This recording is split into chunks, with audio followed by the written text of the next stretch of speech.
Thank you, Ms. Long. We'll see you in 2 weeks.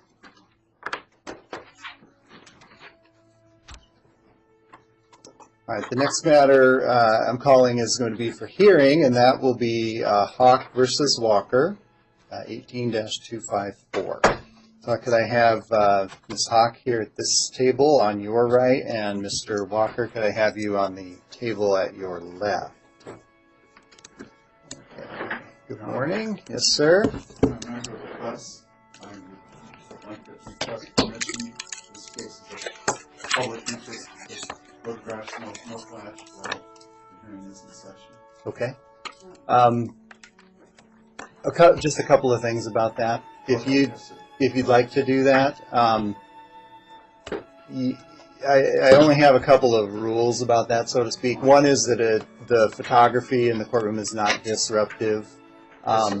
These days, people usually have pretty compact equipment. Can you show me the equipment that you'll be using for this? Okay. You might find that the best vantage point is in that corner back there. Yes, that's usually where the press goes to get the best shots. All the way to the far wall? Yeah, right under that large monitor I'd be there. happy to buy the video if you had it, but they said you don't. No, we don't have the video, just the audio. The other rule is to make sure that your equipment doesn't interfere with our recording equipment, but that just looks like a camera, a digital camera, so it shouldn't do that. Okay. Very well. You can also move to different areas of the courtroom if you'd like, but if you just do that quietly, I'd appreciate it. Non-disruptive. Okay, And thank you. Excuse me, Your Honor. This gentleman started taking pictures before and he actually took some pictures before court was in, and made me feel extremely uncomfortable. I know others, so he already has some pictures of us and me. This is a courtroom. This is a public area. In fact, a courtroom is one of the most public venues in existence in our society. So people absolutely have a right to know what's going on here. We encourage people to come and to see, and since we have limited capacity to seat people, when the press wants to come and record what's going on and then broadcast that later, we actually consider that to be a good thing. So like I said, as long as it's not disruptive to the proceedings and it doesn't look like it will be, then we'll go ahead and allow that. Okay? So. May I ask a question? What qualifies him as a member of the press? I don't like to give my credentials if Your Honor would like. No, I'm not even going to inquire. Okay? So people. Okay, hold on. Because this man is associated with the person who is. Stop. I want you to stop. Okay? Whatever disagreement there is between you about the merits of the underlying case, those will be decided by me in a hearing. Okay? I want to be clear about that. All right? That will be based on evidence presented in the court and on the law. All right? I don't care who this gentleman is affiliated with in his sentiments toward the merits of the case. If he's limiting his activities to taking pictures or recording these proceedings so that they can be broadcast later and comments can be made about how the court proceedings went, then that is completely fine. All right? If you don't feel like you want to be recorded, the courtroom may not be a good place, because the courtroom, the court staff here, we are recording all of these proceedings. All right? So if people are unaware that their activities in a courtroom are going to be recorded and retained permanently, there should be no illusions about this. And the press has every right, just like any member of the public would. And even if this gentleman were not a member of the press and simply a member of the public, I would also give him the exact same permission to record these proceedings in the same way if it's not disruptive and doesn't interfere with the court's official recording of these proceedings. Okay, so let's proceed with the actual merits of this matter. I have a couple of I know you do, Mr. Walker, but I'm going to do my job here, and then I'll let you know when it's your turn. Okay? All right. So, as I said, this is 18-254. Ms. Hawk, your petition for an anti-harassment order against Mr. Walker. The court has received pleadings from both parties regarding this case. And the court, when it initially reviewed this matter for the issuance of a temporary order, denied that and instead set the matter for a hearing, which for reasons unrelated, was continued to today. I am aware of a couple of major factors here. One is that I do not see in the record that Mr. Walker was properly served with notice of the hearing and the petition. So I'm going to ask you first, Mr. Walker, how did you receive notice to be here today? I am currently living in a Chevy Suburban, and I was getting dressed in my gold wet truck when somebody knocked on my window and served me with the papers. Okay. So In fact, she is present in the courtroom today. If I can verify her, if you like. I just don't have a. Typically, I would get a return of service that would show me proof that somebody had served you, but I don't have it. Okay, so can you tell me when that occurred? Exactly 2 weeks ago today. Okay, so you got notice prior, more than 5 days prior to this hearing date. It was 14 days. Okay, very good.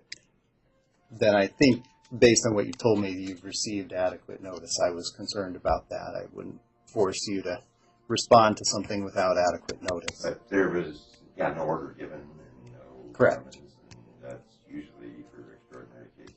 Just notice of the hearing. So, all right, the other issue is actually one that Mr. Walker raised in his responsive pleadings. And I have to tell the parties both that I also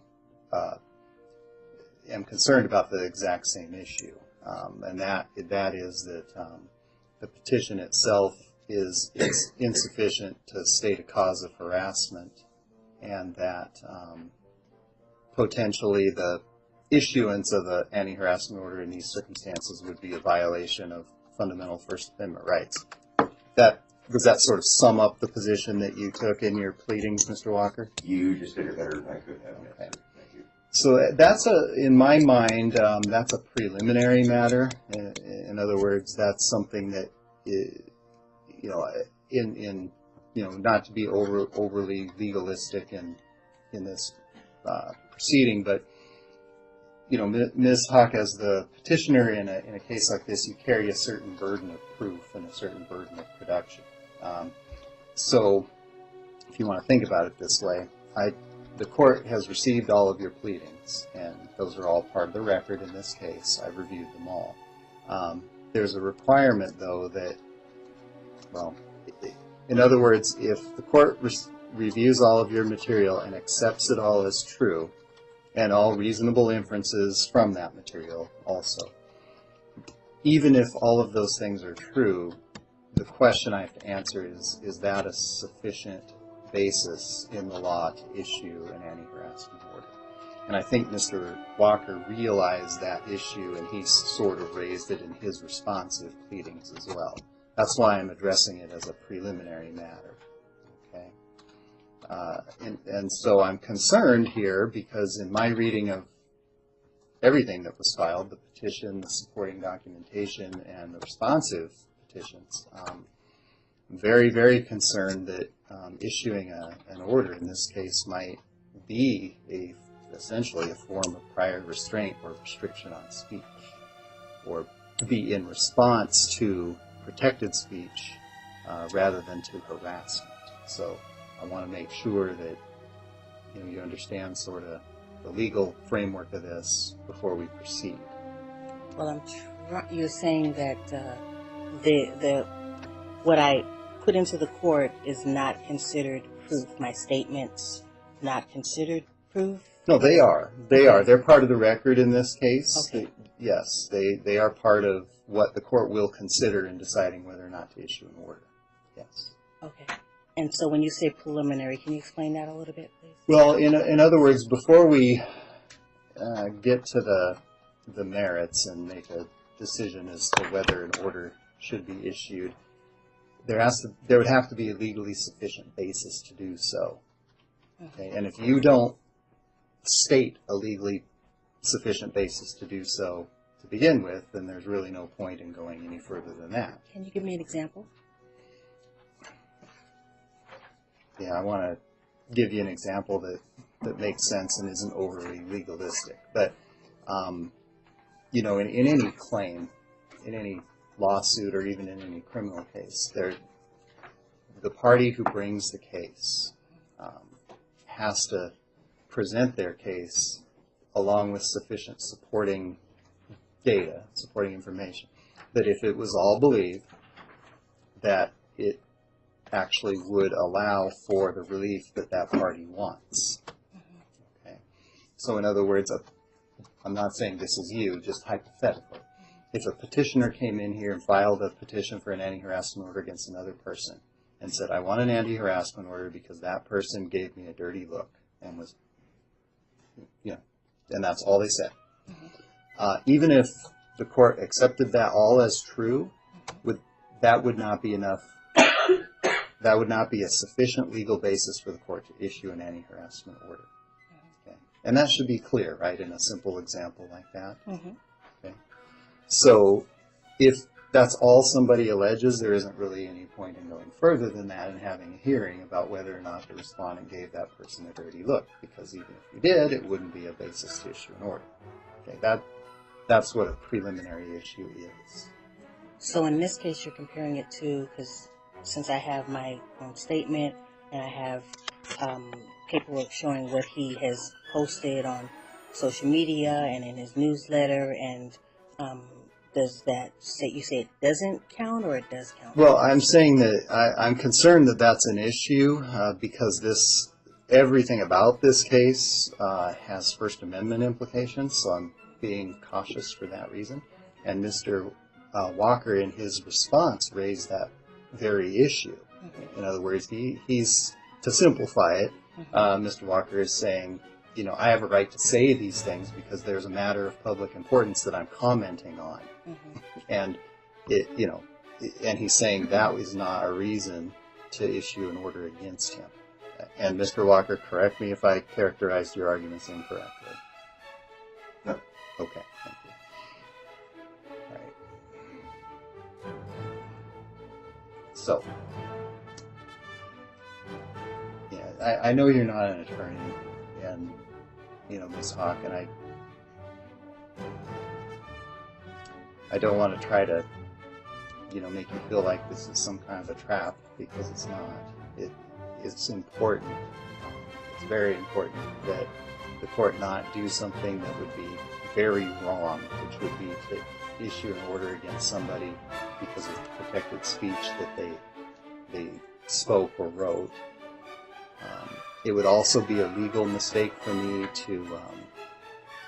It would also be a legal mistake for this court to issue an order when the actual issue, the actual objection that you have to what was said and written may actually be a defamation case. I mean, you know what libel and slander, that we call that defamation in the law. And an anti-harassment order proceeding can't be used to essentially prosecute a civil case of defamation. And there are a couple of reasons for that, but one of them is that the district court doesn't have jurisdiction over defamation. So if you feel that your reputation and standing in the community has been harmed and that you believe you have a cause of action to recover damages for that, you would have to file an action in the Superior Court in order to hear that case. And that would just be a matter of subject matter jurisdiction. This court can't hear a case like that. So in reading your pleadings, I was also concerned that that may be what you're doing. I mean, it sounds kind of like a complaint that someone is harming your character and reputation in the community. Okay, I understand what you're saying. So it's more than that. It's also a physical threat. It's also feeling threatened, and so I do have statements, and I think they've been put into the court today. I do have your statements. Everything filed in this case through up to yesterday, I guess. I have seen no statements other than Ms. Hawk's statement. Are there other statements? There are statements that have been filed in support of her petition through yesterday. Actually, quite a few. Were you not aware of those? I was not informed of any of these witnesses. And Yes. I accept you all of them. But on that basis, I don't know who they are. I have no way to cross-examine them. So these additional materials, you didn't cause those to be served on Mr. Walker? Yes, these additional materials, and as far as my statements and my statements around him harassing me. Actually, he actually gave me some of those statements through the co-op and different organizations. But as far as witnesses and paperwork and stuff like that, I have copies actually from Mr. Walker, if he'd like to see them, that I brought in as well. And but as far as my statements are concerned, and as far as my concern for my safety, all of that was written into the paperwork that Mr. Walker does have. They've been statements that I've repeated on a regular basis to different organizations that were also connected to this, and he sent them. Actually, one I got just yesterday by way of email, and that wasn't in enough timely fashion, but I received that, and then I got another stack of papers underneath the door that also showed some statements and some letters actually proving, some things on my part. So everything that I have, he's actually had.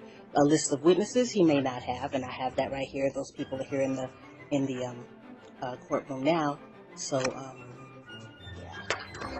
Okay, I know some of the materials that you filed are statements that Mr. Walker published, so presumably he's aware of them. But not all of the material you filed is in that category. Some of it is statements from other people. Oh, well, actually, the statements from Mr. Walker, it's not just that he presumed, but he actually, when I first filed them and when I came to you, that's what he got served with. So that's what the sheriff's department was going to serve him with. But that same day of 2 weeks ago, like he said, he got served with that whole packet. Right. Those materials were all filed a while ago, early November. But what I think Mr. Walker's referring to, and what I can see here in my court file, are statements that were filed as late as yesterday. And returns of service were filed on the statements.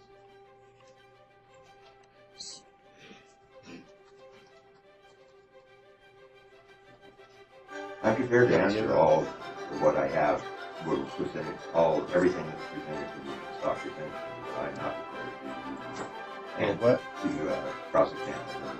Well, to clarify, it looks like what I have that was filed by the petitioner yesterday was a document entitled Petitioner's Testimonial, which is a one-page document, and then a 14-page document titled Facebook Posts, and then a one-page document entitled Petitioner's Witness List, which I think you referred to, and then I have not seen the Facebook.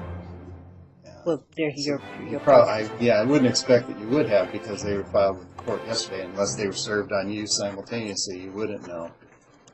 All right, and then I need to clarify there's another set here that are just referred to as statements.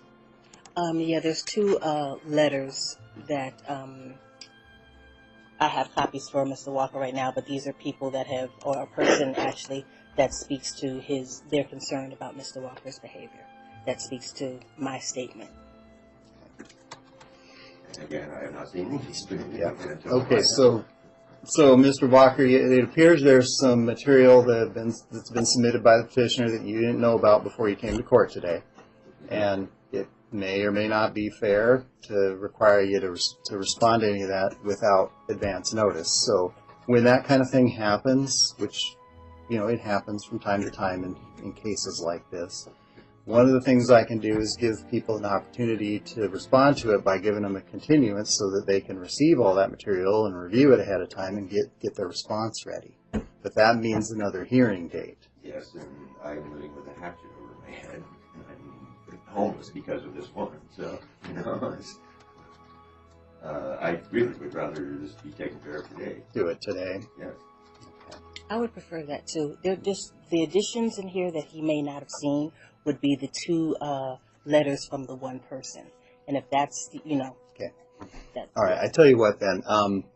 I appreciate that you brought a packet with you.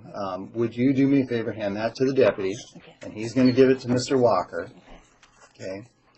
And Mr. Walker, here's what I'm going to do, just to kind of give you as much, opportunity as I can to do this today, is I'm going to have the two of you step back, because I've got some other cases that I can call. You spend that time while I'm doing these other matters, reviewing that pack of information. We'll call your case back up and see where you stand. Okay? How long will I have? Well, let's see. This is, I got to come out here. This Yeah. is actually really burdensome, I find. Yeah, well, you review it and then tell me. So I'm going to call another case and then I'll check in with you. And you tell me if you want any relief based on what's written in that packet, okay? All right, so we'll set this matter aside and I'll call another matter instead. Okay? May I leave these speakers here so I don't have to drag them around? Yeah, if you push them up to one corner, I'd appreciate that because other people are going to be using the desk. Thank you. All right, is Jennifer Odegaard still here? Yeah. Would you step up? And I did not get an answer from Yolanda Ostrom, did I? Oh, you are here. Okay, so Ms. Ostrom, would you come up? And Ms. Ostrom, would you take the other seat on your left? Case 18-261. Okay, did you come in the courtroom late, Ms. Ostrom, or did I just not hear you? paperwork didn't say what courtroom, so Okay. I was on building 2, I think. Okay. Looking for my name. I called the names earlier and I didn't hear from you, so that's good that you're here. Okay, so this is Ms. Odegaard's petition for an anti-harassment order against Ms. Ostrom. And just be patient with me while my court file opens here on my computer.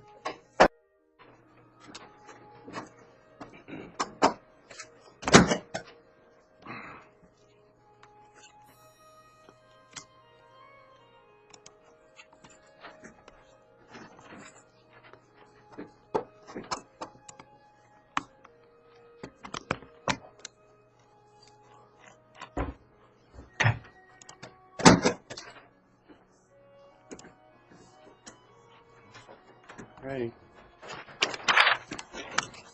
Am I allowed to say anything? Right now. Not now. No. Okay, thank you. Okay, that brings us back to Hawk versus Walker. Okay, Mr. Walker, you can come on back up. So, all right, so we're back on the record with 18-254. All right, Mr. Walker, did you get a chance to look at that material that Ms. Hawk brought for you? Yeah, I have a few things to say about her issue, I guess. Okay, what do we have there? The Facebook post. Okay, there's no identification, there's no sworn in statements, so it's all hearsay, and the groundwork was not laid for entering it into the record. So I moved that. Oh, the Facebook post we struck. Well, okay, we'll get to that. The main issue, though, I had was whether getting all that material changes your willingness to proceed with the hearing today. Are you still ready to go today? All right, we'll go ahead then. I still If you- the witnesses. Yeah, and if you have any objections, this goes for both of you. If you have any specific objections to any of the information that's offered by the other party, you can tell me what those objections are, and I'll consider it. Okay? But that applies equally to both of you. All right, then. Let me explain to you how the procedure goes today, how this works. All right, I'm going to swear you both in, and then you'll each get a chance to present your case. Ms. Hawk, you'll get to go first because you're the petitioner. Keep in mind that the court has already received everything that you filed, statements and so forth, and those are reviewed. They're all part of the record in the case. Okay? Ms. Hawk, I'll hear your testimony, whatever you offer. If you brought witnesses with you, I'll hear from them. And then consider, like I said, the material that's previously been filed. After you've fully and completely presented your case, then it'll be your turn, Mr. Walker. Same thing. I'll hear your testimony, any witnesses you brought with you, and everything that you filed as part of this case will be considered as part of the record. Okay?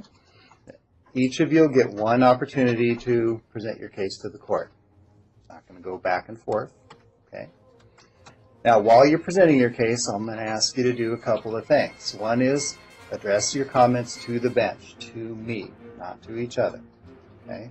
You talk across each other in the courtroom. The proceedings don't get recorded properly because you're talking over each other. Also, that's not good manners. All right? We'll talk one at a time. Okay? If you have anything physical, like a picture, a statement, or anything like that that you want to hand up to me, I ask you to please hand it to the deputy, and then he'll take care of moving anything around the courtroom. Okay? Now, during the presentation of the other party's case, you are likely to hear things that you don't agree with. Okay? You are in conflict. If you were not in conflict, you would not be here. So if you hear something from the other party that you don't believe is true, don't believe is accurate, or even if you believe the other party is lying, please do not interrupt the other person presenting their case. Okay? Like I said, I'm going to hear fully and completely from both of you. Okay? After I've heard all the evidence in the case, I'll make a decision as to whether or not the order can be issued, and I'll explain the reasons why or why not at the end. Okay? Clear enough?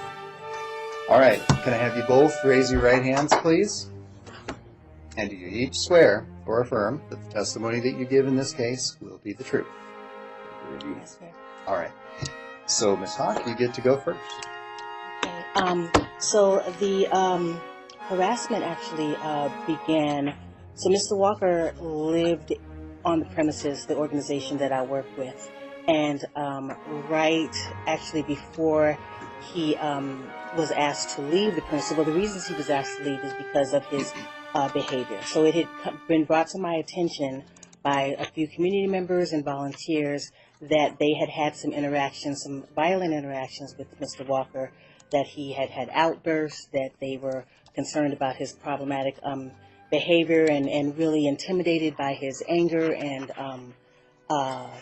he had they felt intimidated by him and afraid of him. And so I began to take note of that and just, kind of observe. And this is when he was still in the premises and working for the organization. So what I witnessed was him having a violent outburst a couple of times. So it consists of him yelling, slamming cabinets, and a couple of times this happened in front of volunteers that were there.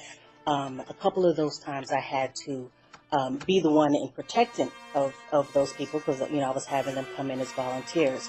So he had an outburst in the kitchen where he was slamming cabinets and slamming doors and stormed upstairs, and that volunteer, was visibly shaken, and there was another volunteer in the back room as well. And these were younger folks as well. He also had an outburst because I had some youth coming into a meeting, and he had some outbursts and was really inappropriate in front of the youth that were there. And then I had another time where there was another volunteer that was doing some programming, and he was in the back room and he was upset about something, that he was cussing and slamming things in the back room, and they needed to go in the back and they were afraid to go in the back.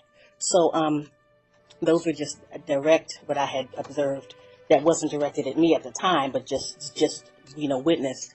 And then a couple of community members had come to me, because at this point I'm working with the organization, and they realized that they were concerned because they had had interaction with him, some things around him making comments, being transphobic, or being having some issues with them and their identities and whatnot.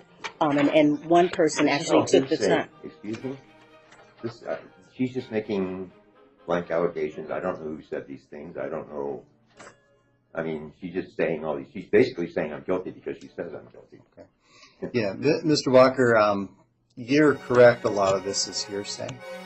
But in this kind of a hearing, I'm going to allow hearsay to come in to the record. I will tell you both, though, that I consider hearsay sort of as less reliable than testimony offered in court.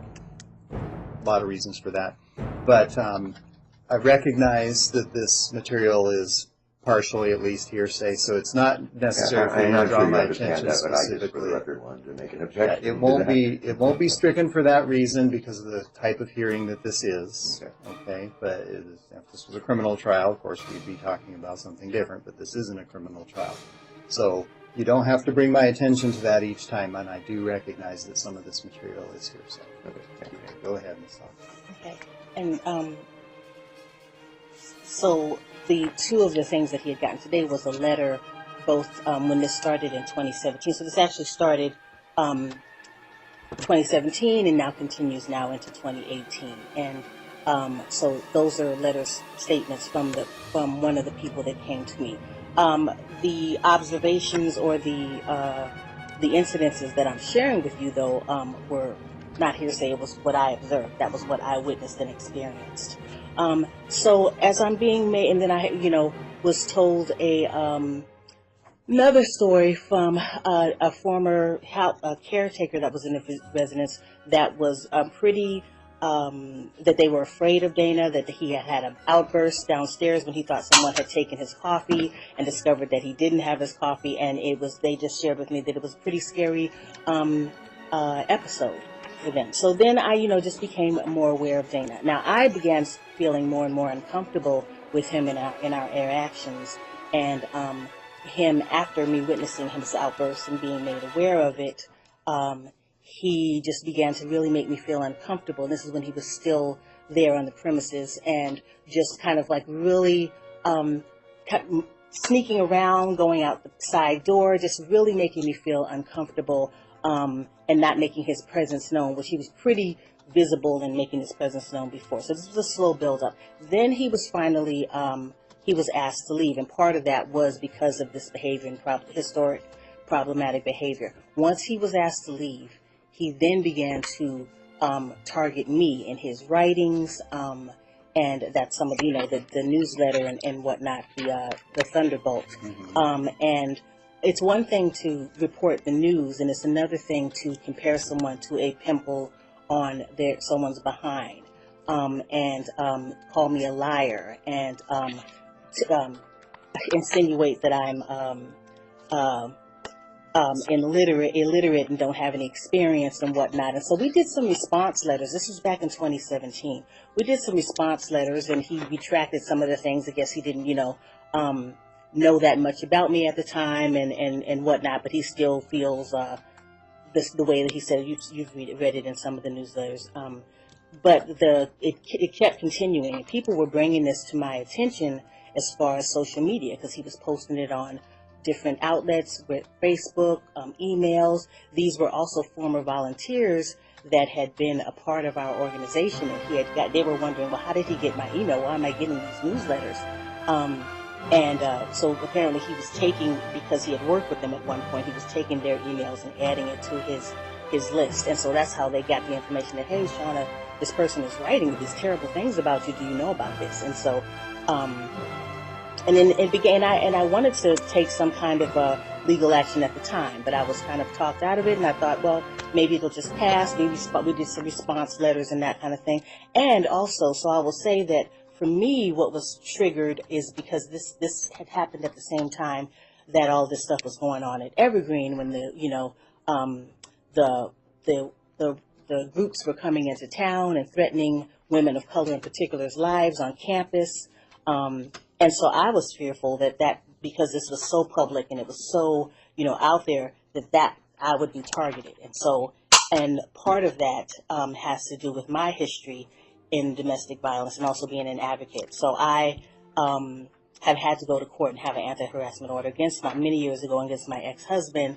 Have had to run and stay in a shelter with my children. And that was many years ago, and it was definitely a traumatic experience. I've also had an attempted rape situation in my teens. That is something that I've, has been pretty verbal about. So it was triggering, and I was very triggered and very afraid, and still am. But that was then. That was 2017. So things had kind of subsided, and then Mr. Walker started up again, and we had, with our organization, had some changes in our, staffing or our board members and stuff, and so some internal things that were going on. And one of the board members had shared this information apparently with Mr. Walker. Then he began to post details about the meetings and that kind of thing, but mainly targeting me. And so that began to, really bring this up for me again. People came to me as well, and just kind of shared their concerns. There were some community members that,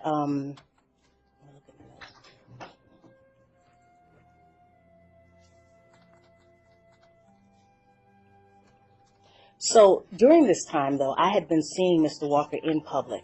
I had seen him at a festival once. I had seen whenever I tried to go to the co-op, and he would be staring at me and look at me in a very intimidating way. And like I had said in one of my statements, I believe, to the co-op, I felt like I had to brave up and look him directly back, because it was definitely meant to intimidate me. And so he would do this whenever he would see me in public, which is something that made me feel extremely uncomfortable. I didn't want to go in to, and particularly the East Side Co-op, because that's the one that I shop I'm closest to. And he, like I said, whenever I would see him in town, it's a small town, and whenever I would see him, I felt very uncomfortable. He would give me stares. Just last week, I believe, he was parked right across the street from the facility. And it's one thing, we were across from the library, so that's understandable. But he parked, there's plenty of places to park in the library, and he parked right in front of the facility, stayed in the car with his door open, kind of really looking back at Media Island, kind of making himself really known. And it just felt very intimidating and made me very afraid and uneasy. I wanted to also bring note to a person at the co-op. So a community member had come and said, hey, we noticed that he's here at the co-op, and it's really what he's doing and what he's posting is really putting you in danger. Is really putting it out. It's so public. People were coming to me. It's on social media. And so one of the co-op staff had actually attempted to go and talk with him and say, hey, do you understand this? Do you understand that this is going on and what kind of danger you could be posing this person? And apparently in their conversation, he said, yes, I do understand and I will stop. But shortly after that, he went and posted the fact that he had the conversation with the co-op person and that he indeed would not stop. And that was that observation that I had in his paperwork here, or in my paperwork. Now, part of the fear, part of the concern was that this would attract other persons that might not be, that might be even more mentally unstable and more violent in their languaging and in their aggression toward me, me being a woman of color. And one of these people is John Smith, this new person that has come. He has apparently posted things on his blog, and he's also in the Facebook post shared that, apparently he went and investigated my past history with my ex-husband and my survival of some domestic violence. He posted that and said, well, we'll see what her ex-husband has to say about that. My children are grown now, and my ex-husband is a different person. We actually talk about our children and our friends. But if I had been in a situation where I was running for my life and in hiding, this would have definitely put me in danger. And I think of that because I have also been an advocate for women who have been in domestic violence situations. So it was meant to intimidate me, scare me, and bully me is what really concerns me. I also wanted to say a quote from one of these Facebook posts that is identifiable by Dana's. Objection again. Excuse me, am I going to be interrupted? Like I said, Mr. Walker, I'm aware that many of these statements are hearsay. You don't need to draw my attention to it. Later on, when you're arguing your position, you may, of course, refer to them, but you don't have to do that each time. So one of his quotes in here is, in my eyes, reputation was largely trashed before I even arrived in Oympia by a crew of crazy caretakers that blew everything up for many years. And I say that to say that part of, his, our changing of the environment was to make it a safer space. And he was a part of that, not having it be a safe. He added to that. So, and then another quote that he has, back in the day, Media Island wasn't what I would classify as an exceptionally safe place, especially for the women. Before I became directly involved in Media Island, a couple of very good female friends of mine ended up running away from their caretaking duties because there was a crazy person came in one day and totally freaked them out. And I'm mentioning that to say that the environment itself was an unsafe place. My colleague that's here is also one of my witnesses, James Madison, worked really hard to make that. So it seemed to really attract individuals that felt it was okay to be threatening and intimidating toward women and other marginalized groups. The John Smith edition person, who's also, from what I believe, the person who's taking pictures and took pictures before the court was even in session and tried to take them of me, posting blogs and videos of me on his blog, I did myself did not see the particular. I saw the blog, but I didn't want to look at the videos. And community members were coming and saying, "Hey, it's really scary. It's really not good." It's Sir, don't interrupt, okay? Don't interrupt the proceedings. so this person directly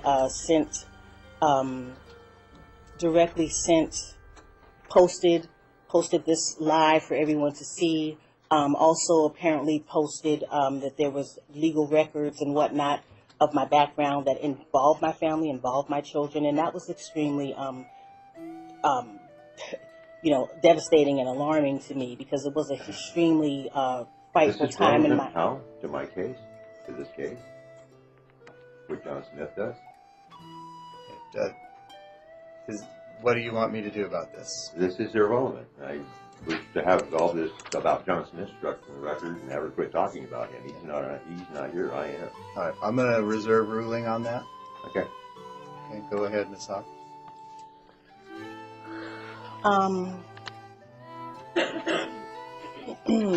So, I want to make sure that I cover everything before I talk about it.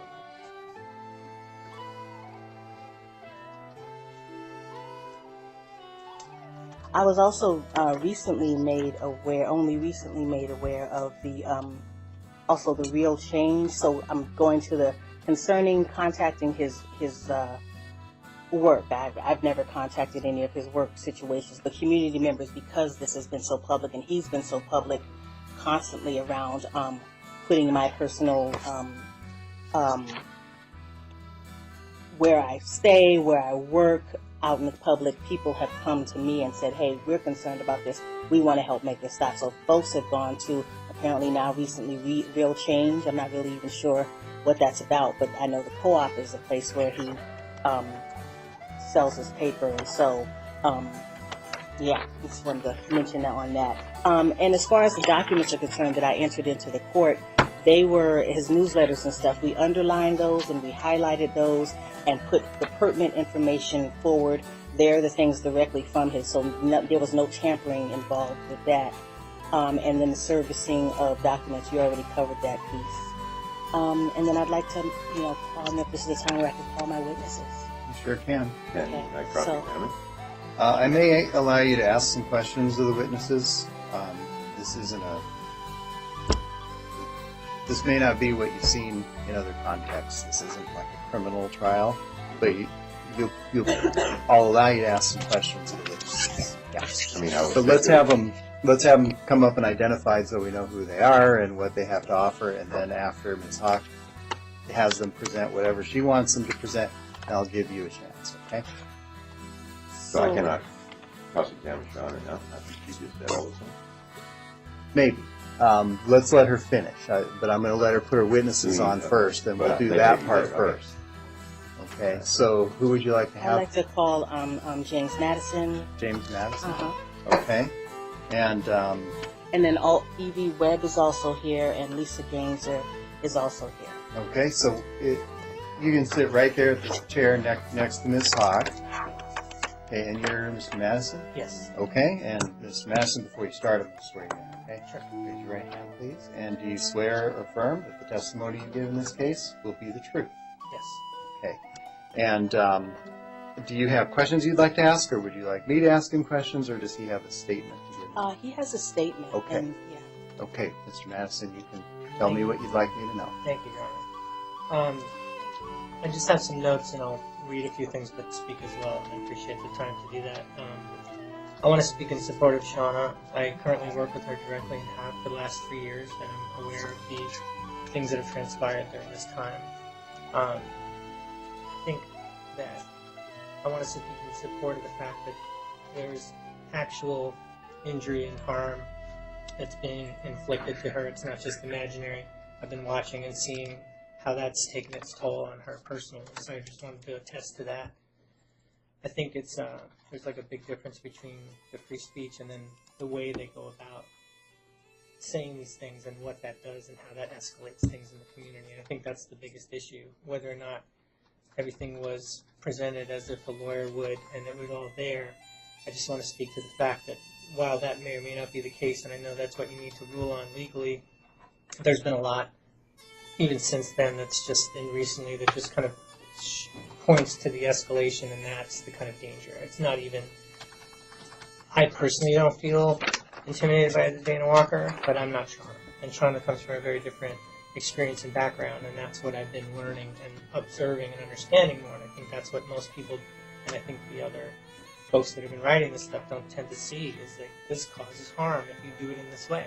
You have points, you have issues you want to talk about, let's talk about them. Don't sit there and attack this person, and dox this person, and give out all this sensitive, important information, because there's a bunch of other people out there that may well take it and run with it. And what we've seen in this country in the last while, and what we saw at Evergreen last year, that's the danger. The danger is there's people even more mentally unstable that can do stuff out of the blue, and you're calling them in. You have these Proud Boys in the area, and all this stuff's going on. That's the danger. That's what she's experiencing and feeling, and that's, I think, one of the biggest problems that... Equating me with white boys?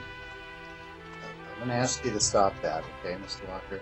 You're going to get your chance, okay? Just don't interrupt. I need to hear all of this. You'll get to do it too, and then Ms. Hawk's not going to interrupt you. Okay, I understand. Okay. Let's not do that. Thank you. So that's, it's not even equating. It's saying that there's a progression, an escalation that's very possible and indeed happening. And you see it go from someone who's that much more calm, like a Rick, to someone who's that much more volatile, for like a Dana, to someone who's kind of off the wall, this guy John Smith, who's actually important. The stuff he writes, what he writes, the tone of it is all like, whoa, this is like the dog whistle. This is what brings these other people in our scene to the area, and that's kind of what's been happening in this environment and in the region. And so that's the fear, that's the concern, that's a concern I have. So I wanted to speak to that, basically speak to the fact that it was already on the agenda when I returned a few years ago with me and the previous board members, that it was past time for Dana to move on. He'd been there 4 years and he kind of overstayed his welcome, and there was a lot of reasons for him to move on. Took another year, he did move on.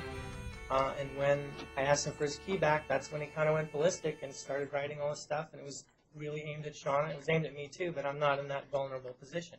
I got a whole different role with the thing. I helped start the organization 30 years ago. I went away for 15 years and came back, and we started noticing there was a lot of change needed, and so we started shifting the culture to do that change, and Dana was part of that. That we were like, hey, can you move along so we can kind of clean it up and make it a safer place? So we were working on that. Shawna and I were working on that directly, and we put a lot of things in place to bring that about, and that's why there's been such resistance. Those issues are on a whole other thing. What's the issue is she's being harassed by this kind of activity and by this language and by this rhetoric, and it's real, and the injury to her is real, and it's unfortunate. It's really, I feel partly responsible for my role in all of it, and I'm trying to be supportive of making it stop, and that's why I think an anti-harassment order is in order, because it is harassment. The legal part, that's your job. I appreciate you taking this into consideration. It's not as simple as, I mean, free speech is totally involved, but there's the harm and the escalation. That's what I wanted to speak to. So the other part that's a little weird or scary is it seems like at this point Dana's kind of enjoying it. He's like, the last newsletter's like, come and watch the show. Come and, it's like, whoa, you know, that's like a little not fun. I guess the other main thing I kind of wanted to get out is like, they don't just seem dangerous, they are dangerous, because it's their actions and the steps of writing and stuff, it pushes it out there to possibly incite other people who read this into violence. And we've seen it all over the country recently, and it's really a little scary. So that's kind of where I'm coming from. We're trying to make the place a safer, better place, which it hasn't been as much in the past, and due to this type of behavior, that's what we sought to change, and this level of harassment stalls that progress. We're not really getting there. And I guess the last thing before I close is like, these guys are totally missing the point, which is how they conduct their free speech. It matters. It's not just rude and insulting. In this kind of a context, that's where it's dangerous. She's a black woman, and doxing her, outing her like that, insinuating that she's unethical, that she's lying, that she's behaving illegally, telling where she lives, is calling out, it's putting a target on her, and it's really not not cool. And if they have issues with how I'm running things or how she's running things, let's deal with that. But don't sit there and go after her. It's an attack, and it's not good. So I just wanted to say that. And then just in close, I think it's like this whole thing is certainly just making me much more aware of how this type of situation around is really affects women, especially women of color and other more vulnerable groups. And so I just wanted to speak in support of that and just make myself available to help if I can. So, thank you. Okay. Before you return to your seat, Yeah.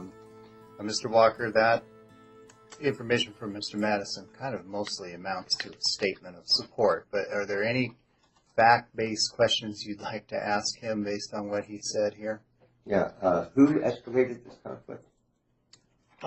You escalated the conflict in your writings, in my opinion.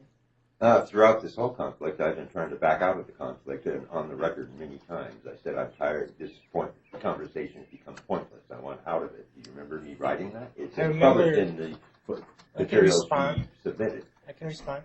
I remember you writing that and saying that, and I also remember you not stopping to post and publish her name and more information. You would keep coming at it. Was You that said because you you wanted to wouldn't stop. stop coming at me? Hold on, Mr. Walker. Mr. Walker, I don't Yes. believe ask questions. Okay, was that because you Now, wouldn't Mr. stop Walker, coming at me? listen to me, Mr. Walker, okay? Ask questions, not statements. Allow Mr. Madison to answer, and regardless of how you feel about the answer, that's the answer. Don't argue with him about Okay. the answer. And then ask another question. That's how that part works. Okay, so with those limits in mind, questions. Okay, well, it seems to me just basically you're saying Shawna is traumatized because she can't handle being criticized for her public performance, for her public duties that she's doing at Media Island, which is a 501c3 organization. that's your interpretation or opinion of what you think I'm saying. I don't agree with it. Okay, well, I don't have any other questions for this. Okay. All right, Mr. Madison, you can return to your seat. Thank you, sir. Thank you. And Ms. Hawk, you have other witnesses you want Yes. me to hear from? I'd like to call Lisa James. Sure. Both of us, or do you want one at a time? One at a time. One Can at I a actually time. call Evie Webb first, please? Evie Webb? Yes. Uh-huh. Thank Is that W-E-B-B? Yes. Okay. All right, have a seat there, Ms. Webb. And before you start, would you raise your right hand, please? And do you swear or affirm that the testimony you give in this case will be the truth? Okay. And again, Ms. Hawk, do you have questions you'd like to ask her? Would you like her to make a statement, or would you like me to ask her? So I'd like them to be able to make a statement on their own. Okay, go ahead, Ms. Webb. Sure. I didn't prepare a statement, so I'm going to pull up some notes and just kind of roll through that. I also want to state that I am a survivor of sexual abuse and trauma, and I can tell that that shakiness is here. I don't want that shakiness to impact my statements in any case. I just want to name that that's where that's coming from. So I've been connected to this situation through Shawna. I started volunteering at the organization that they've been talking about. I believe 2.5 years ago is when I started volunteering there. And since then, I've been witness to Dana's slander and threats and public harassment and bullying. I've also been a person to speak publicly asking him to please stop the harassment. And so, in that context, everything that I've put out in the public has been a response to the letters that Dana has released, just trying to clarify to the public what's actually happening. So, what I have witnessed is, it seems like Dana's feelings are hurt from being kicked out of the organization, and he's not willing to be responsible for the ways that he's been harming people. And I think that what is happening is he's very caught up in all of that emotion around the conflict with the organization, but the way that he's directing that criticism is by directly targeting and attacking Shawna.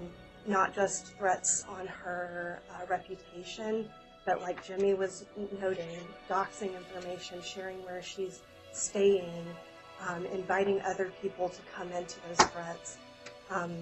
And I've also been witnessing the strategy that he's been using with this. I'm very familiar with abuse situations because of my own experiences and because of my experiences supporting other people through court cases like this. What I've been witnessing is a strategic understanding of where the gray areas are in the legal system and trying to stay on that line.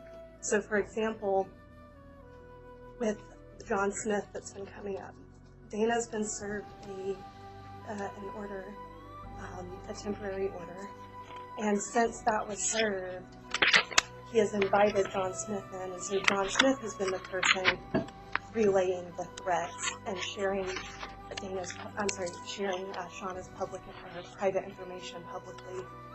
And I think that that's a tactic I've seen before, and that's a scary part in this current situation for me, because I understand that this is a case between Dana and Shawna, but what I'm witnessing is Dana is bringing in other harmful men to also do that work so that he's not being directly associated with it. So for example, John Smith was writing some really heinous shit about Shawna, including doxing information, and he was admitting while doing it that he was sitting right next to Dana.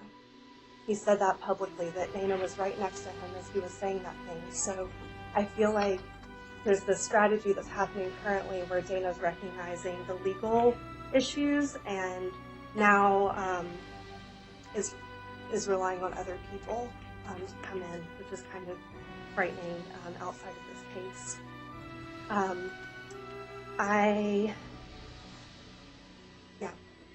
Those are my notes. So from what I've witnessed, Dana got upset after being kicked out, began releasing these slander letters against the organization. But more specifically, I'm not even caught up on the organizational criticism because I have my own. Just specifically targeting Shawna, and it seems like he's directing all of the frustration with his experiences there at Shawna and putting her in danger. There's been strange things that kind of pop up that I've witnessed from other men who have been served anti-harassment orders where stickers will just suddenly pop up on the front porch, like just little subtle messages that someone has been there and someone is watching. I think those things, I don't want to dismiss them. I don't want to look past the minor things as well as the bigger, more public things that are happening. I've been in this for years, and so I kind of feel like I want to open up space. If Shawna has questions, specifics, I want to give space to that because, like I said, it's been 2 years of me witnessing how they are psychologically harassing and emotionally harassing Shawna and the impact that it's having on her, and the pleads from so many community members for him to just stop, and the continuous action of him saying, "I'll stop," but his actions are continuous. He just keeps going after, and people have to keep writing response letters. So, Shawna, do you have specific questions or anything that you want me to speak to?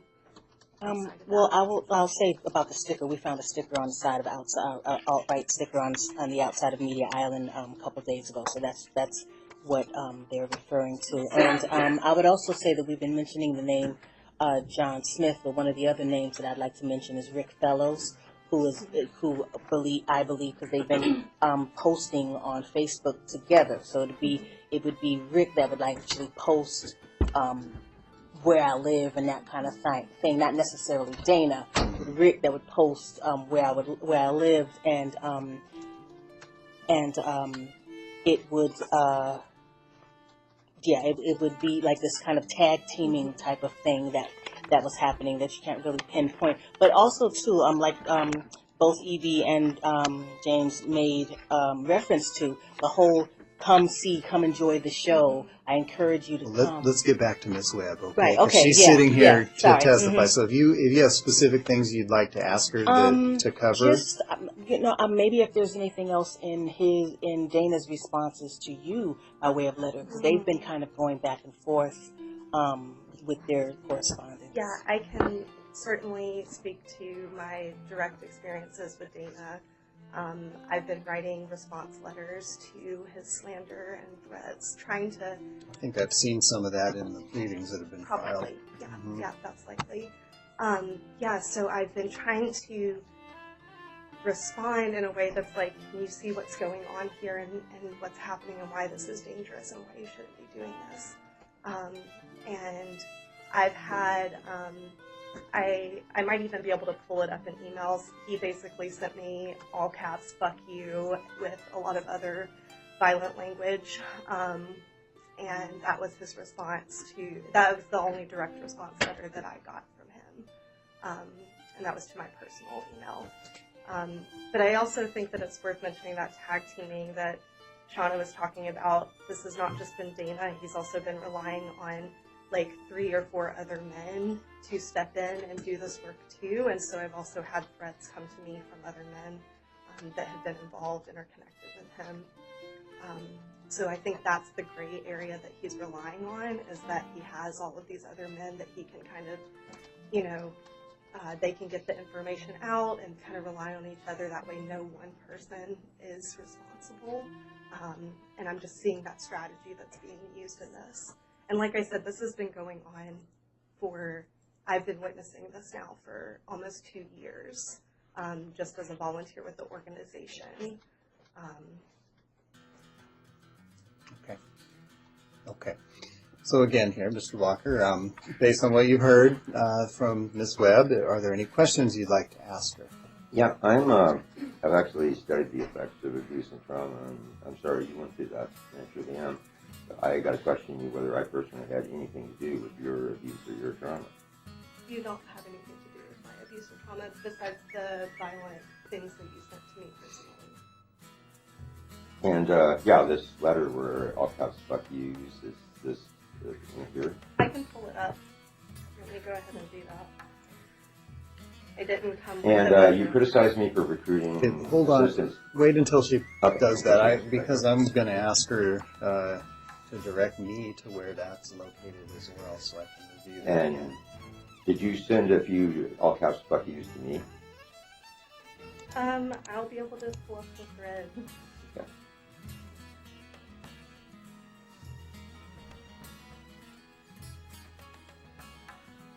And I would ask which of us threw the all caps fuck yous at each other first, too.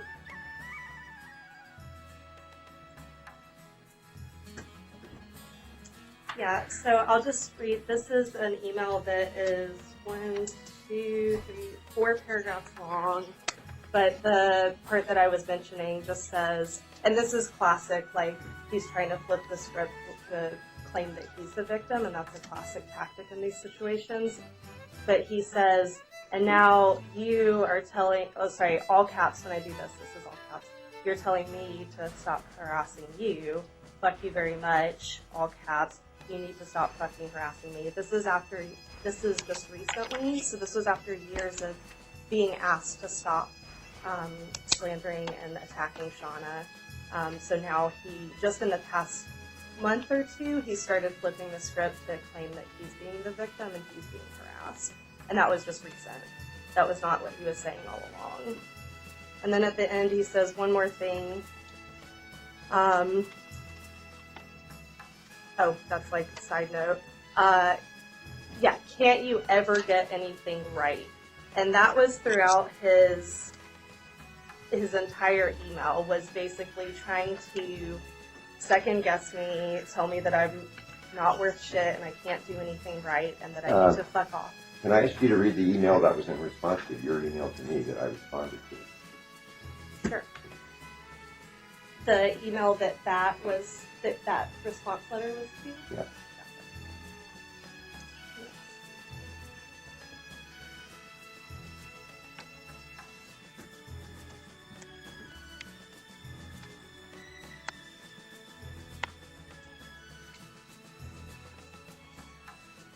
And actually, specifically, just Well, are there, let are her, there, let are her there any respond. views? Let her respond. Okay. Okay, you've got to wait for her to respond, and then we'll move to the next question.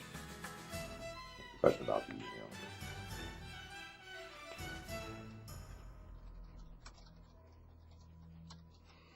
There's a lot of emails around this. Okay, just Waiting for do the your next- best.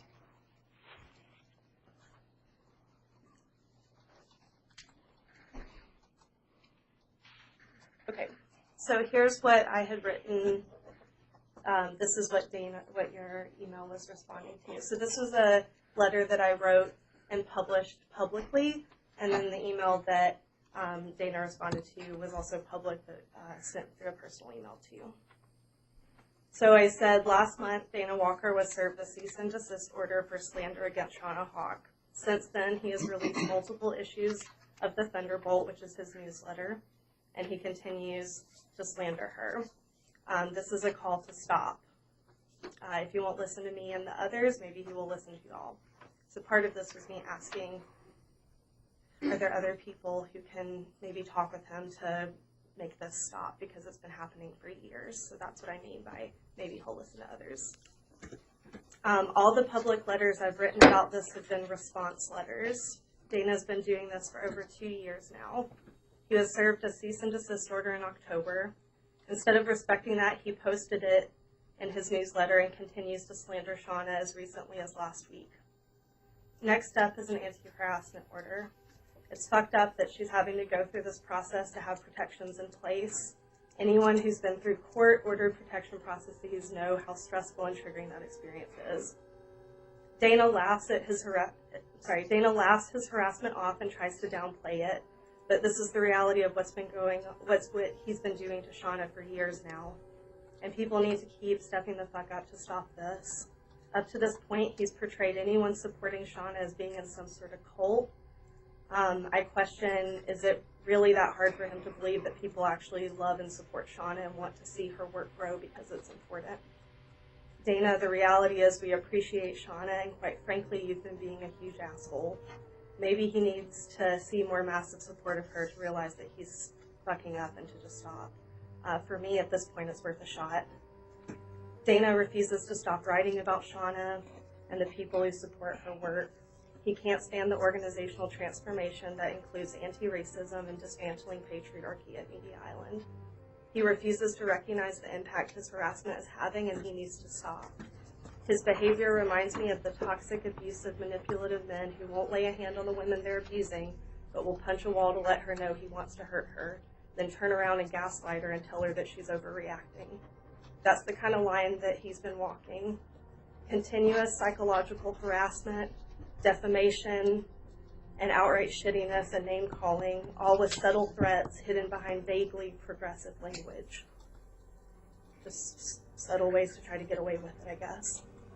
I wonder if he felt resistance to repercussions up to this point. Sometimes toxic men will say some harmful shit because they think they can get away with it, and sometimes it takes a reality check for them to realize their actions have consequences and impacts. Dana continues to share info from private board meetings, so Rick Fellows is apparently still at his game of trickling out enough one-sided info to play the victim, still fueling Dana's shit. What kind of social justice work have all these men been doing for as long as they brag to have this kind of blown-out response to one black woman stepping into Media Island? I'm going to name it again. They want to brag about their work, but then they want to shit on Shawna. White supremacy and patriarchy right there. They want to brag about the money and support they have, but characterize Shawna's work as personal gain. Our friend Zarna named it before, and it's still relevant with Dana's recent stuff. These men are jealous and can't stand seeing an autonomous black woman doing important work that she chooses. They want a black woman to work for free the way they see fit, and that's a fucking problem. It reminds me of the arrogance I witnessed from Tom Nogler, who at the last board meeting I attended literally told Shawna to her face that him and Rick Fellows would be more effective at tackling racism and sexism than Shawna, even though the whole vision of Media Island addressing racial and gender justice was Shawna's to begin with. Men, especially white men, claiming they can do better at addressing sexism and racism while simultaneously being racist and sexist. That's the kind of shit Shawna's been dealing with from not just Dana for years. Do y'all want me to continue? There's still a couple more paragraphs. No, I specifically I think remember that's getting a probably couple of enough. all caps fuck yous from you too, and I was hoping that was one. I asked for I that. can And scroll I asked for through. that. Hold And that was a on, mistake. one at a time, Mr. Walker. Yeah, Question. there's no- Any, questions? no, stop. Any did you questions? ever see me punch a wall? I did not see you Okay. punch a wall. And did Shawna recruit any help to help her in this, like you're criticizing me for doing? Recruit Help in this to help her with this case, like in the you're courts. criticizing me for doing. In Yes. the court case. Yes. There are people who've been willing to step up for Shawna because they've witnessed what's been going on. And how do you know my? Have we ever met? We met at the co-op when I first moved here. Like, I think it was 4 or 5 Okay, years so ago. we've never worked together. We've never socialized together. We haven't worked together, but we have talked face to face. Right.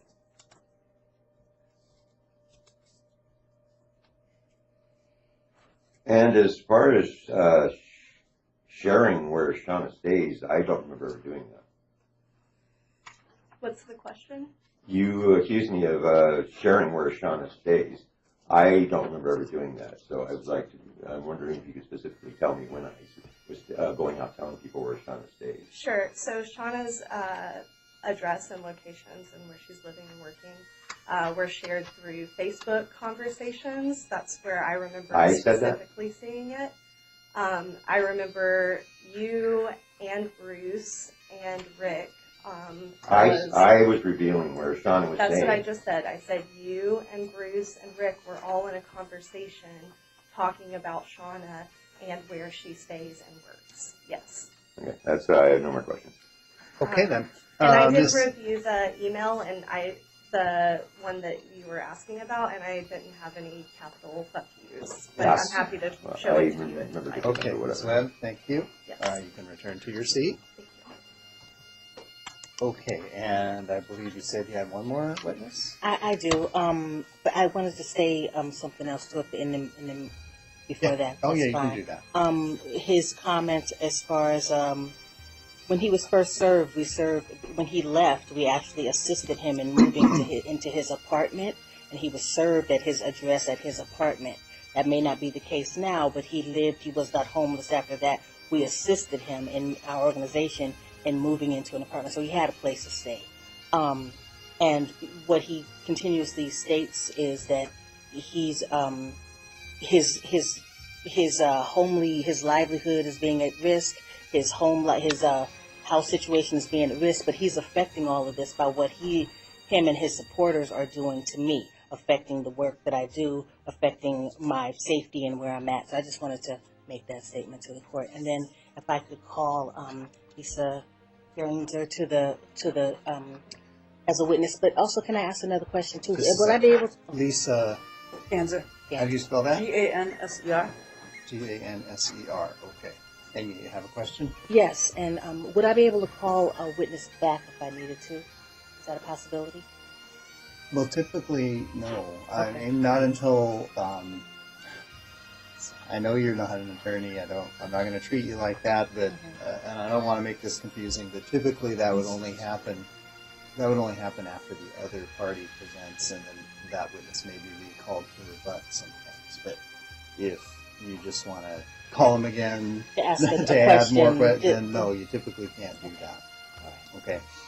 So, but that's a good question. But, okay, so Ms. Ganser, before you start, I'm going to swear you in. So would you please raise your right hand, and do you swear or affirm that the testimony you give in this case will be the truth?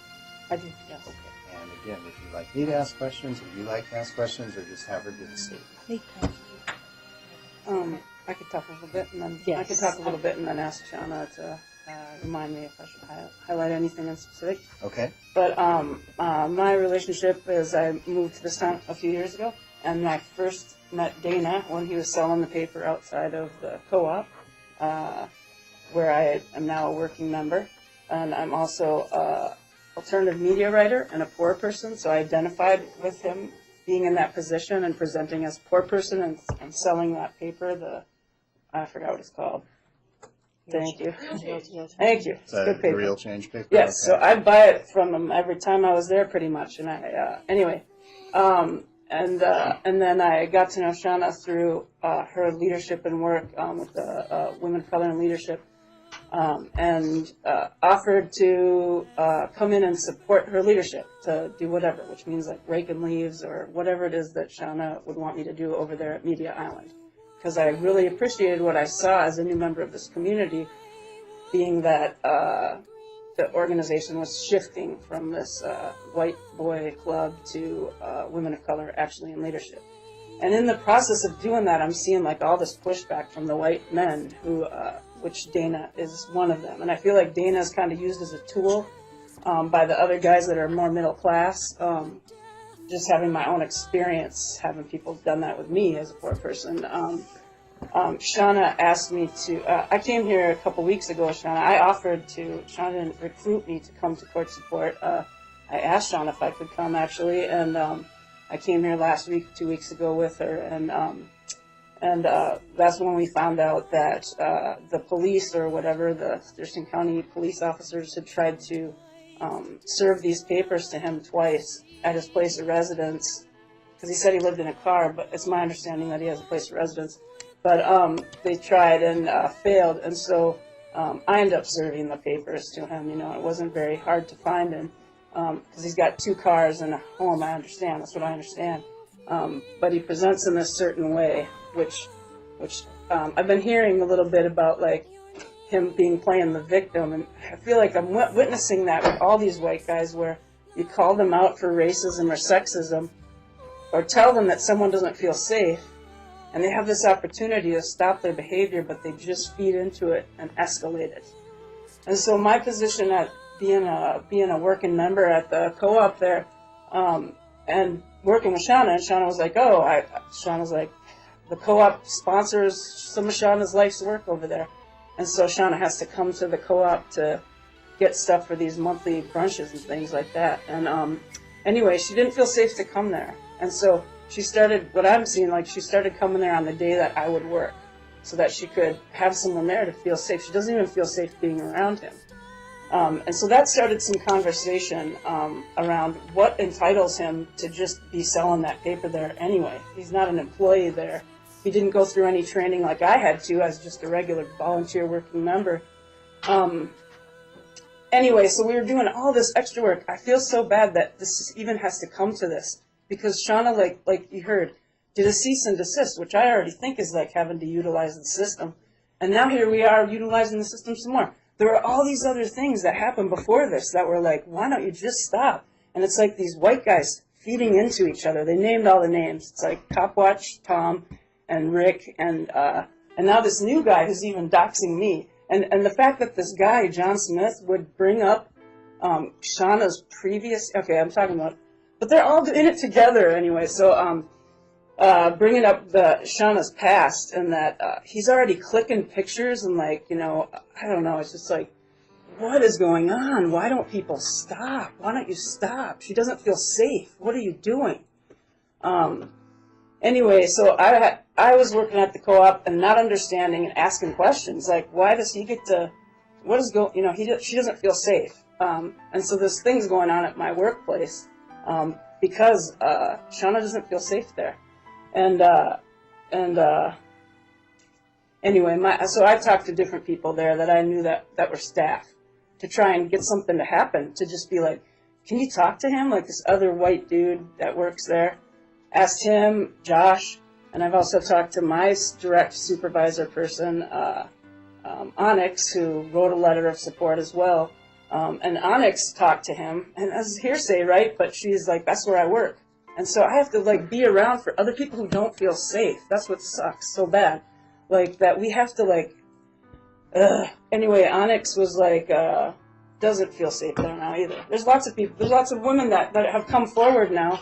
And now, I don't know, yeah, anyway, I don't want to say any hearsay, but basically my experience is that it's like all these entitled white people that just get to keep doing it. They start clicking pictures. He was moving closer to me on purpose, like intimidating Shawna.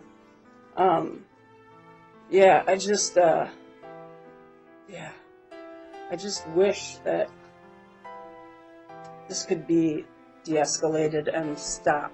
It's like the doxing, I don't know where that stands in court. But the doxing of where Shawna lives and the fact that now literally white supremacists, yes, are showing their faces.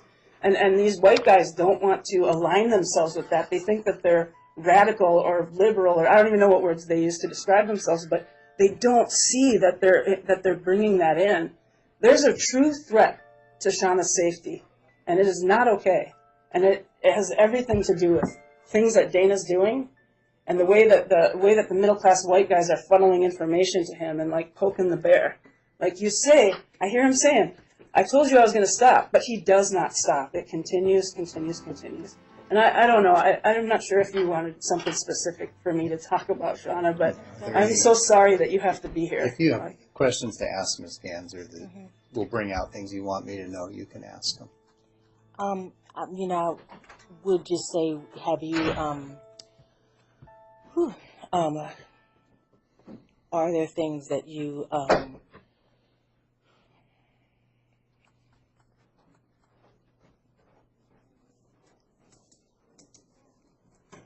observe in the situation that is, I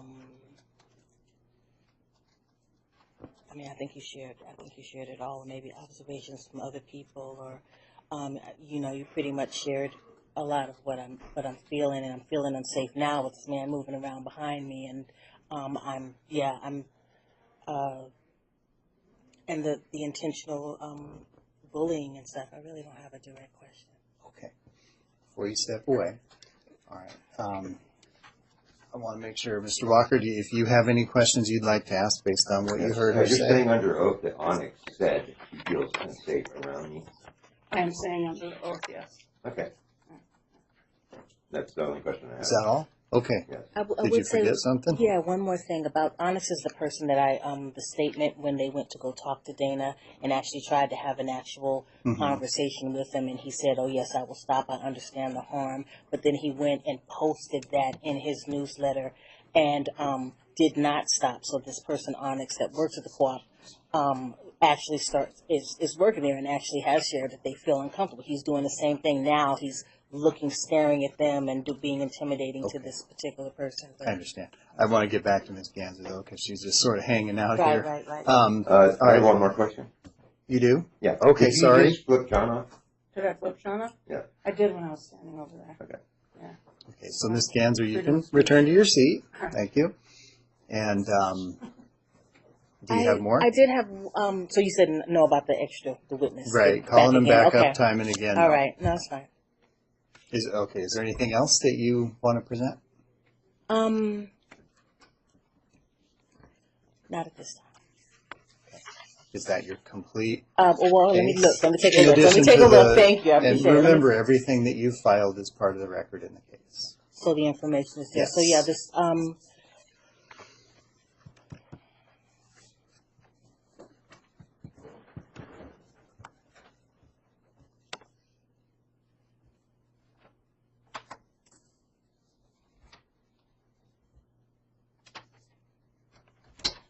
I would just also like to add that this situation is extremely disturbing, unsettling, painful. Trying to do the work of centering women, particularly women of color and other marginalized groups, and having there be a safety net is something that's really important to me, and that's based on my background. I was a foster kid. I was abused as a kid. I had, domestic violence in my background, and I went to school and wanted to be an advocate for that, and an advocate for people that are also experiencing those experiences. So to have these same tactics be used by men who claim that they were doing social justice work, or they, are advocates of people, but then to turn around and use those same tactics on myself and other people who, before I came along. I mean, the people that came to share their stories about how they feared Dana, or about how they feared even being at Media Island in general, that was something that I took on to, because of my life experience. And it pained me, it hurt me, and I was thankful that to a certain degree, the actual founder of the organization who came back in town was like, okay, I'm willing to listen, let's do this work. Because these people also came to him, I was able to facilitate that because they felt safe with me doing that. So I was a safety net for those people as well.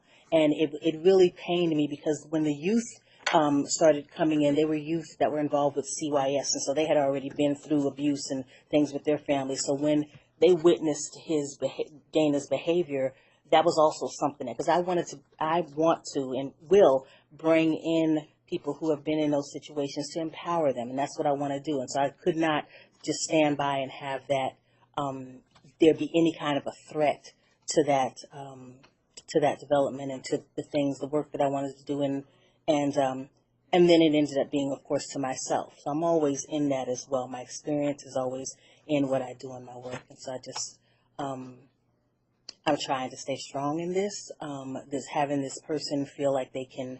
I don't want to take away their free speech. They can do their paper and that kind of thing, but have them keep my name out of their paperwork. Have them keep stay away from me is what I need and what I ask. And so, yeah, that's what I have right now. I have one more question, actually, directly relating to what you just said. Go ahead. Okay. During the last month I was at the house, was it a mere coincidence that every time you said something to me it was guaranteed to totally piss me off, or were you already trying to set up your narrative that I'm a dangerous wife? That's not a proper question. You don't have to answer that question. Okay. I'm sorry. That's Okay. All right. And I just want to confirm with you, Ms. Hawk, that you've presented to me everything that you think the court needs to know to make a decision. Okay. All right. Now, I'm going to announce a ruling now. Mr. Walker, it's not necessary for you to respond to these allegations. And the reason is for the concerns that were raised by you, Mr. Walker, in the material that you filed, as well as the concerns that just presented themselves to me based on the information contained in the petition. I'm frankly disappointed. Well, I'm treating this essentially as Mr. Walker's motion challenging the sufficiency of the initial petition. Like I said, I know you all aren't lawyers, and I'm not treating you that way. I'm not trying to make this difficult or confusing. But like I said in the beginning, there has to be a basis in law to issue an anti-harassment order, and that has to be shown. And rather than have you argue that like a lawyer would, what I did instead is I let you put on your entire case so that I could review it. Okay, the statements you gave me, the testimony that came from your witnesses, and all the information that you've given to the court in writing.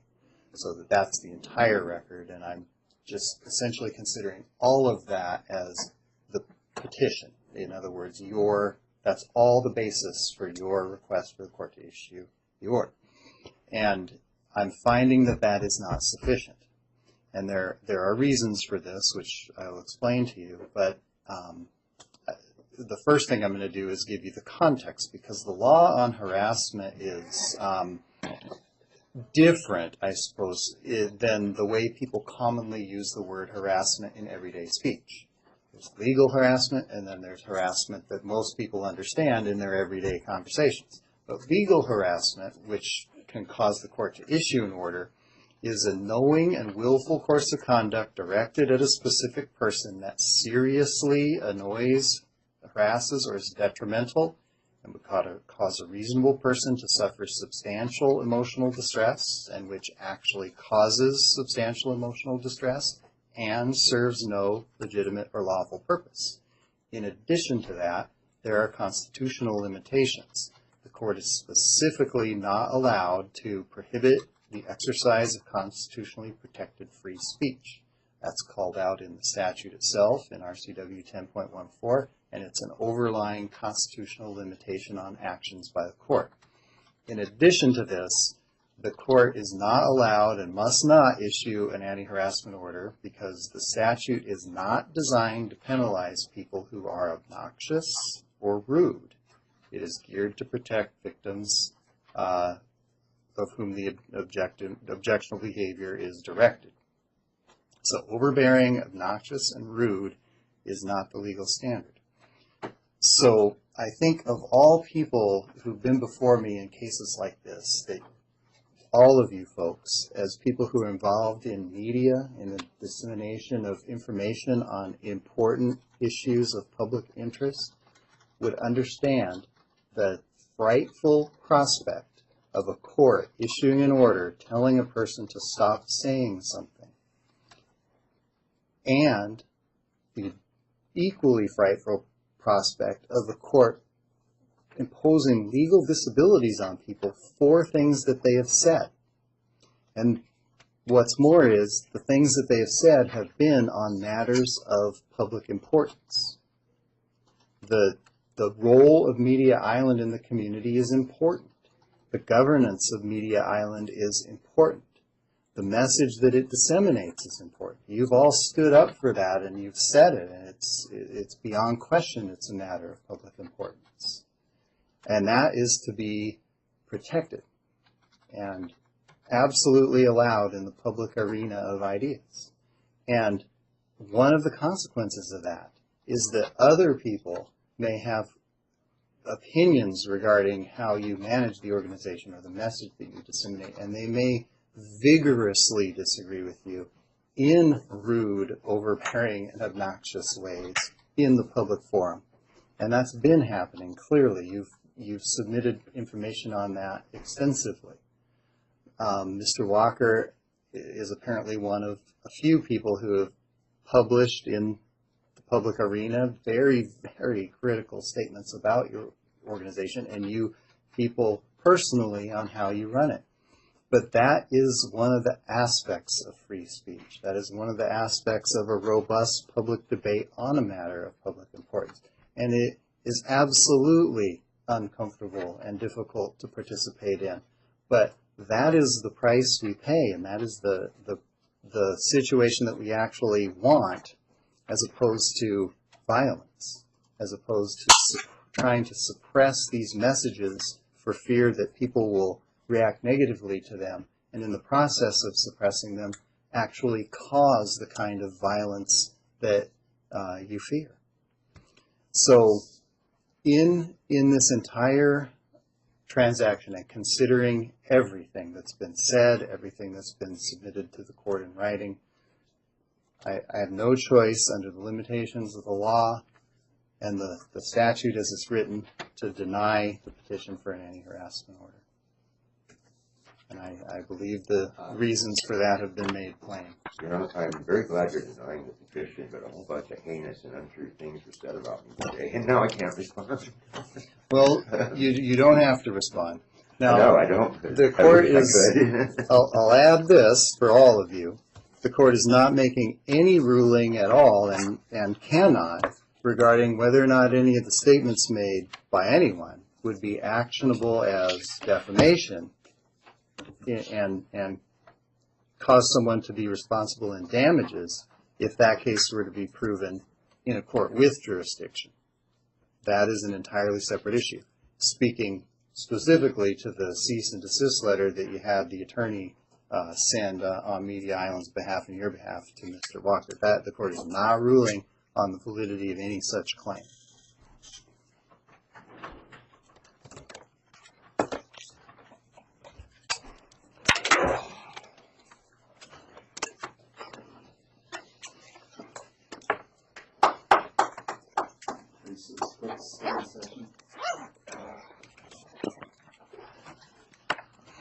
All right, I've written. In my opinion, you're very good at your job, too, by the way. I've written an order to that effect. I've signed it. I'm going to have each of you sign it at the bottom, and then the court clerk will provide you with copies.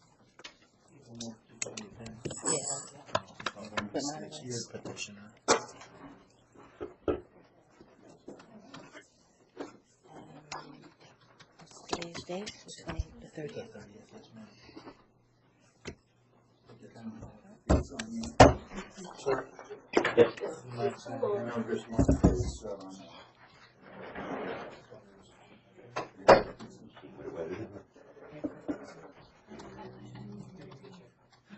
Sure. It's a family. Thank you. Okay. It's not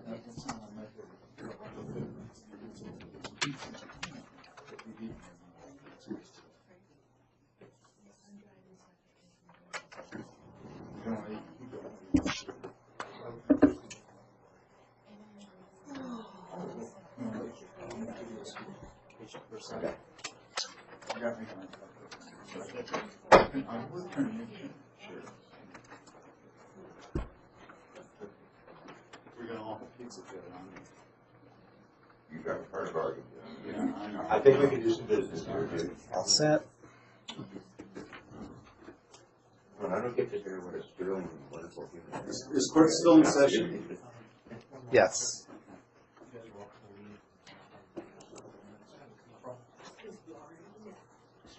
Okay, we have one last matter to address.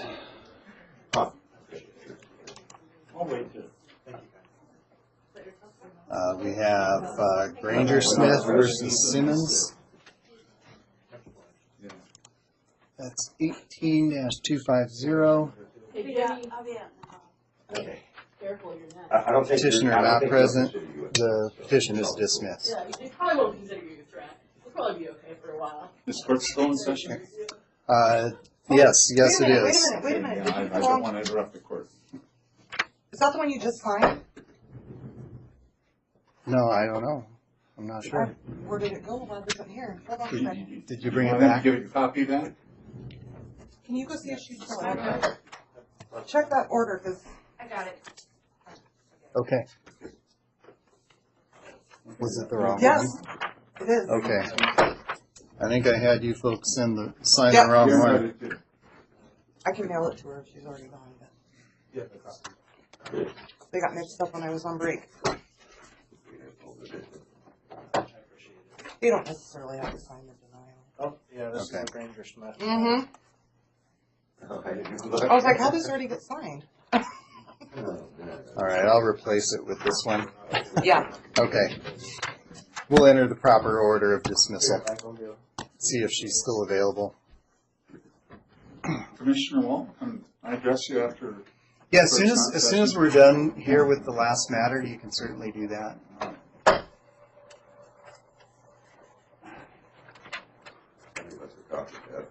I'm not going to return it to them. Well, why don't you go outside? But, Before okay. you got your stuff on your foot or something. Here's the corrected copy, sir. Would you want me to deliver it to You you? can take it to him if you Yeah, like. okay. You want to take it or you want to? You can. You can do it. It's I fine. can take it if you wanted to. Yeah, go ahead.